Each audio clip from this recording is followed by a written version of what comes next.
আয়োজন করা হয়েছিল, কিভাবে কবর থেকে এসে মানুষ ভোট দিয়ে গিয়েছিল,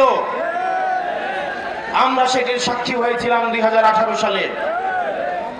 প্রিয় তরুণ প্রজন্ম, আমরা দেখেছি 2024 সালে আমিরামিন নির্বাচন,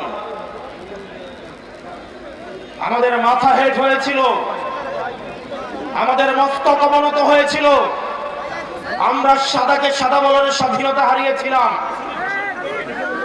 আমাদেরকে সাক্ষী রেখে গণতন্ত্রকে বারবার ভুলুণ্ঠিত করা হয়েছিল। প্রশাসনের সহায়তায়, এই ডিসিএসপিদের সহায়তায়, এই ইউনিভার্সিটির সহায়তায় আওয়ামী লীগ বারবার ব্যালট বাক্স ছিনতাই করে আমাদের ক্ষমতা কাঠামোকে নিয়ন্ত্রণ এবং দখল করেছিল। শোনো হয় প্রশাসন, 2024 সাল থেকে যদি আপনারা শিক্ষা না নেন, আপনারা যদি আবার আগের ছকের নির্বাচনের দিকে ফিরে যান, আপনারা যদি আবার গুলশানের দিকে লাইন দেন, এই তরুণ প্রজন্ম আপনাদেরকে ক্ষমা করবে না।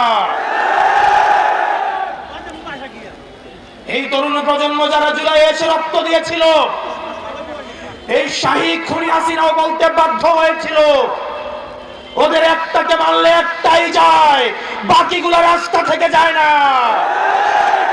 আমরা আবরার ফাহাদের উত্তরসূরি, আমরা আলিফের উত্তরসূরি, আমরা হাদি ভাইয়ের উত্তরসূরি।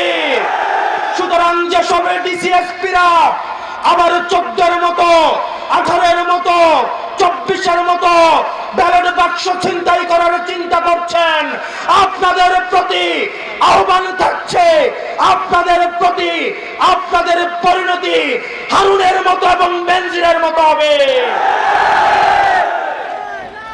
প্রিয় প্রশাসন, আপনারা রাষ্ট্রের অঙ্গ, আপনাদের ছাড়া রাষ্ট্র কোনোভাবেই প্রপারলি ফাংশন করতে পারবে না। আমাদের এই রাষ্ট্রকে যথাযথ চালাতে হলে আমাদের পুলিশ, মিলিটারি, আমাদের সিভিল অ্যাডমিনিস্ট্রেশন, আমাদের বিচার ব্যবস্থা সবকিছুই যথাযথভাবে আমাদের প্রয়োজন। আপনাদের কাছে অনুরোধ থাকবে, আপনারা কোন দলের গোলাম নন। আওয়ামী লীগ আপনাদেরকে গোলাম বানাইতে চাইছে, আজকে তাদের পরিণতি এবং ঠিকানা হয়েছে দিল্লিতে। আপনারা আপনাদের সহকর্মীদের থেকে শিক্ষা লাভ করেন। আমরা চাই প্রশাসন এবং পুলিশ হবে বাংলাদেশপন্থী। আপনাদের বিএনপিও হওয়ার দরকার নাই, আপনাদের 10 দলীয় ঐক্য জোটেরও কোনো সহায়তা করার দরকার নাই। আপনারা বাংলাদেশটাকে সহায়তা করেন, আপনারা জনগণকে সহায়তা করেন। আমরা জনগণ ঢাল হয়ে জুলাইয়ে যেভাবে থানাগুলোকে পাহারা দিয়েছি, ইউনিয়ন অফিস পাহারা দিয়েছি, এই জনগণ আপনাদেরকে প্রোটেকশন দিবে।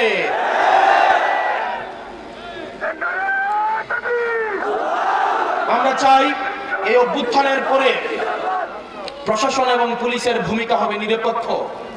অত্যন্ত দুঃখজনক, আগে আমরা দেখেছি প্রশাসন লাইন ধরতো ধানমন্ডিতে, প্রশাসন লাইন ধরতে হচ্ছে আমাদের আওয়ামী লীগের অফিসটা যে কোথায় ছিল, গুলিস্তানে। এখন আবার দেখা যায় প্রশাসন লাইন ধরে গুলশানে। কোন এসপি বলে দিয়ে আসে তারা নাকি তারেক জিয়াকে তার জেলার 5টা আসন, 6টা আসন, 11টা আসন উপহার দিবে। আজানের পরে আমরা শুরু করি।